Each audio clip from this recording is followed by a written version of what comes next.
Have you ever seen an aircraft carrier so powerful and so big, and you know nothing could ever touch it? At first it seems like it can survive anything, but later you will understand that it is not the case. Today we will uncover the details of the world's largest aircraft carrier, Gerald R. Ford, which was rocked by the deadly storm. Everything was shaken by something that was completely uncontrollable. But how did this storm affect this powerful aircraft with all its advanced technologies? And if you like videos like this, make sure to show us your support by giving us a thumbs up, and don't forget to subscribe to the channel. Gerald R. Ford is the world's largest aircraft carrier, and it was affected by a storm when no one was expecting it. But how did this ship that weighs hundreds of tons not sink even after this event? If you take a hammer, then you can see that it sinks into the water. At the same time, if you take a rubber ball, then it will simply float in the water. So, what is the force behind this? Well, we all must be aware of Archimedes' force. Archimedes' force is equal to the weight of the fluid displaced by the object. That means that if the body weighs more than the water in its volume, then it will sink completely. And if it is not like that, then it will float on the surface. In the case of the aircraft carrier, the density will be much less when we compare it to the density of the water. If you need to understand this more properly, you will have to do some little maths here. So, the total volume of an aircraft carrier would be around 13 million cubic meters or 46 million cubic feet. In the case of Gerald R. Ford, after calculating the weight of everything, we can say that this aircraft carrier weighs around 112 million kilograms. We can also say that the density of the aircraft carrier would be less than the density of the woods. So now you can understand why it is above the water. But one serious question is why this aircraft carrier did not tip over when the storm occurred. Well, the Archimedes force that keeps this ship on the surface is applied at the submerged part of the ship, and that is called the center of buoyancy. When the ship tilts, this center of buoyancy will also tilt and shift to the side of the roll, creating a specific curve.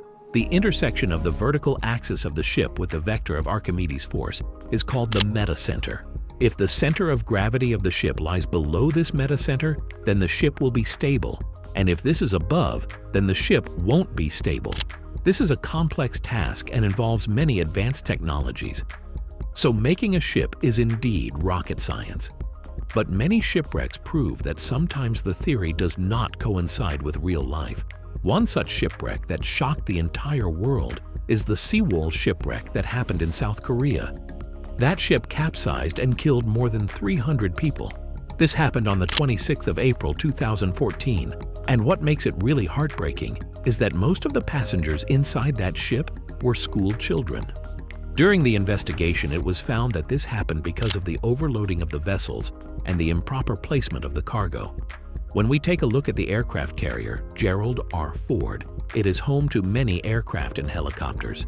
Yes, it is a home to 40 to 44 FA-18EF Super Hornet fighters, 5 to 7 EA-18G Growler electronic warfare aircraft, 3 to 4 E-2E-2D, advanced Hawkeye long-range radar detection aircraft, 2 to 3 C-2A Greyhound transport aircraft, and 6 to 8 MH-60RS Seahawk Muttley Roll helicopters.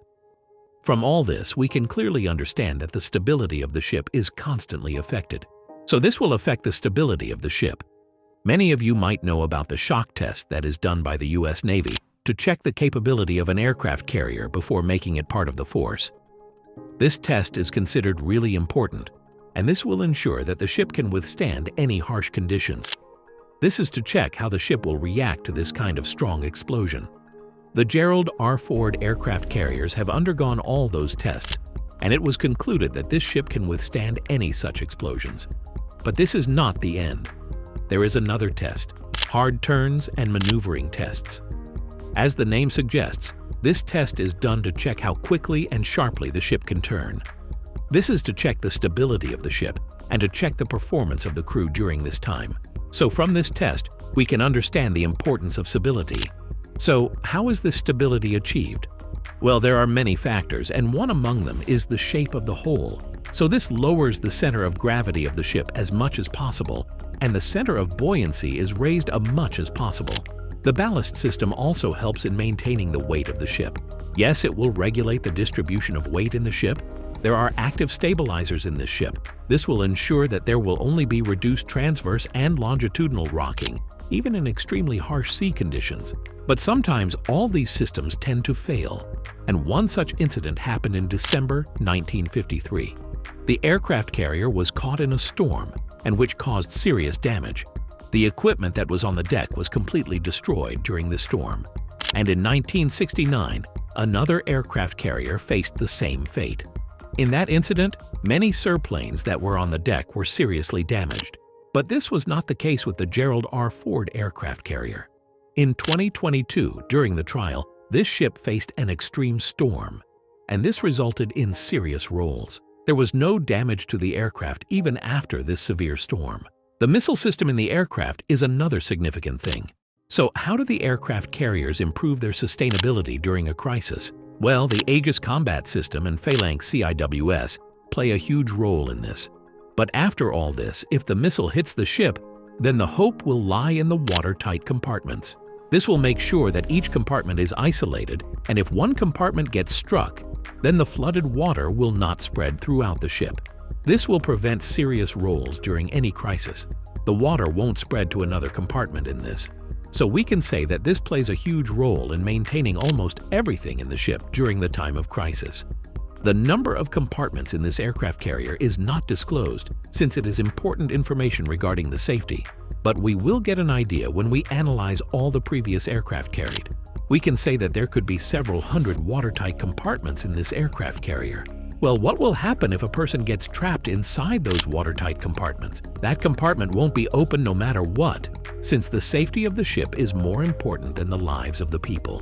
So from hearing all this, we can understand that building a ship is not an easy task. It involves complex and rigorous tests. Even though these are made with so much care and hardware, it is not 100% effective always. And that is pretty clear from history. But Gerald R. Ford is powerful than all those aircraft carriers, and it successfully survived the severe storms. What do you think about these guys? Do you think Gerald R. Ford would sink if some powerful storms occur? Let us know your thoughts and perspectives in the comments section.